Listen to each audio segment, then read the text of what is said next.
പെരുമ്പാവൂരിൽ വ്യാജ ആധാർ കാർഡ് നിർമ്മാണവുമായി ബന്ധപ്പെട്ട അന്വേഷണം ഊർജിതമാക്കി പോലീസ്. സംഭവത്തിൽ അന്യസംസ്ഥാനക്കാരായ 2 പേരെയാണ് പോലീസ് അറസ്റ്റ് ചെയ്തിട്ടുള്ളത്. പെരുമ്പാവൂരിൽ അന്യസംസ്ഥാനക്കാർ നടത്തുന്ന മൊബൈൽ ഷോപ്പുകൾ കേന്ദ്രീകരിച്ചും വിശദമായ അന്വേഷണം നടക്കുകയാണ്.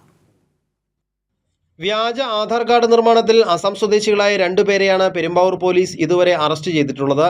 അസം നൌഗൺചുറിയ സ്വദേശി ഹാരിജുൽ ഇസ്ലാം മാർച്ച് 9-ന് അറസ്റ്റിലായി. ഇയാൾക്കൊപ്പം കസ്റ്റഡിയിലെടുത്തവരെ ചോദ്യം ചെയ്തതിൽ നിന്നും സ്വകാര്യ ബസ് സ്റ്റാൻഡ് ഷോപ്പിംഗ് കോംപ്ലക്സിൽ മൊബൈൽ കട നടത്തുന്ന റൈഹാനുദ്ദീനെ കുറിച്ച് വിവരം ലഭിച്ചു. അസം സ്വദേശിയായ റൈഹാനെ ഇന്നലെയാണ് പോലീസ് അറസ്റ്റ് ചെയ്തത്.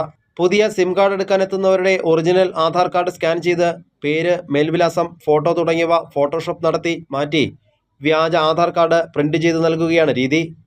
റൈഹാന്റെ കടയിൽ നിന്നും പിടിച്ചെടുത്ത ലാപ്ടോപ്പിൽ നിന്ന് നിരവധി ആധാർ കാർഡുകൾ വ്യാജമായി നിർമ്മിക്കാൻ ശ്രമിച്ചതിന്റെ തെളിവുകളും ലഭിച്ചു. കളർ പ്രിന്ററും ലാമിനേറ്റിംഗ് മെഷീനും ഉൾപ്പെടെ പോലീസ് പിടിച്ചെടുത്തിട്ടുണ്ട്.